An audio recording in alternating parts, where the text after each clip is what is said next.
जी आता लहान मुलं जी मोबाईल बघतात, म्हणजे जेवताना मोबाईल बघतात, एखादी कृती करताना मोबाईल बघतात, त्याचा त्यांच्या अभ्यासाशी काही संबंध पुढे येईल का?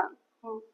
अभ्यासाशी संबंध येतोच. उलट मी तर म्हणेन की अभ्यासाशी जवळचा संबंध आहे. हम्म. कारण असं आहे की मोबाईल बघणं म्हणजे स्क्रोल करत राहणं, काहीतरी नको ते बघत राहणं. याच्यामुळे जसं आपण म्हटलं की मेंदूला थकवा येतो खूप सारा. मग तो थकवा अभ्यासात नाही का जाणवणार? तो थकवा अभ्यासात जाणवतोच. त्यामुळे जरा वेळ एखादं पुस्तक काढून बसलं की आपल्याला मोबाईलची आठवण येणार. मग हम्म. आपण ते ठेवणार पुस्तक बाजूला, मग आपण मोबाईलच हम्म. बघू. असं होतं. आणि सगळ्यात वाईट गोष्ट अशी आहे की जे डिसिजन घेतो ना आपण, हम्म. वेगवेगळे आता अभ्यास परीक्षा म्हणजे काय आहे?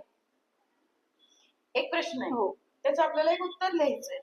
तर ते उत्तर म्हणजे डिसिजन आहे की मला ही सगळी या धड्याबद्दलची माहिती आहे, हम्म. त्याच्यातलं मला हे उत्तर लिहायचंय. तर तो डिसिजन आहे. मग मेंदू जेव्हा जेव्हा मोबाईल खूप जास्त वेळ आपण बघतो, त्यावेळेला आपलं डिसिजन मेकिंग कमी होतं. हम्म. याचं कारण असं आहे की आपल्या ब्रेन मध्ये ना ग्रे मॅटर नावाचा एक भाग आहे. म्हणजे ते एक शीत आहे एक प्रकारचं. खूप जास्त वेळ जेव्हा मोबाईल बघतो कोणीही, कुठल्याही वयाचा माणूस, त्यावेळेला ते शीत हळूहळू कमी व्हायला लागतं. आणि याचा परिणाम डिसिजनवर होतो. मग लहान मुलांच्या अभ्यासावर परिणाम होतो. जी मुलं खेळ खेळतात त्यांच्या डिसिजन मेकिंगवर परिणाम होतो.